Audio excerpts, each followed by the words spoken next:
online မှာမေးလျှောက်ပေါ်မေးကုန်ပါဗျာမဟာဝိဟာရအကြောင်းလိုက်မှာဝင်းနီးတင်ရင်တာသနာ့ဘောင်ဝင်လို့ရပါသလားဗျာဝင်မယ်ဆိုလို့ရှိရင်ဗာများပြင်ဆင်မှုလိုပါတယ်ဗျာဗာတွေများလိုအပ်ပါတယ်ဗျာလို့မေးထားပါတယ်ဗျာ ဘာမှပြင်ဆင်စရာမလိုပါဘူးเนาะပြင်ဆင်တရားတရားတစ်ခုတော့ကောင်းကောင်းယူလာခဲ့နည်းနည်းတရားတရားတိတိတော့များတရားတရားအကြီးကြီးယူလာခဲ့ရမှာเนาะတရားတရားအကြီးကြီးလိုပါတယ်အဲ့တော့ဦးဇင်းတို့တောင်းလိုက်ဒီမှာเนาะရဟန်းဝင်မယ်ဆိုလို့ရှိရင်ချက်ချင်းမဝေပေးပါဘူးเนาะ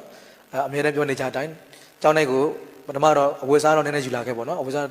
နှစ်ဆုံးသုံးဆုံးတော့ယူလာခဲ့အလဲလဲလောက်အောင်ဘာလို့တလားလောက်ကြောင်းမှနေရအောင်ပါလေချက်ချင်းမဝေပေးဘူးဟိုကိုယ်အနေနဲ့ဒီကျောင်းတိုက်ကကိုဝစ်ချင်တဲ့ပုံစံဟုတ်ကဲ့လားဆိုလေ့လာခွင့်ပေးတဲ့သဘောပါ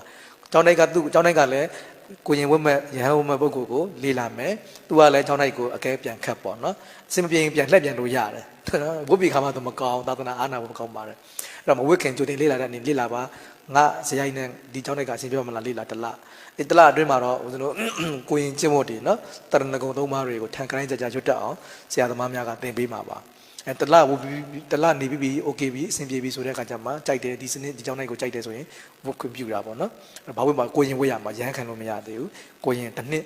နေရမှာပါကိုရင်နဲ့ဝီနီးတွေကိုတစ်နှစ်လေ့လာရမှာပါအဲ့တော့ကိုရင်ဝတ်နဲ့တစ်နှစ်လေ့လာပြီးပြီဆိုမှရဟန်းခံခွင့်ပြုမှာပါ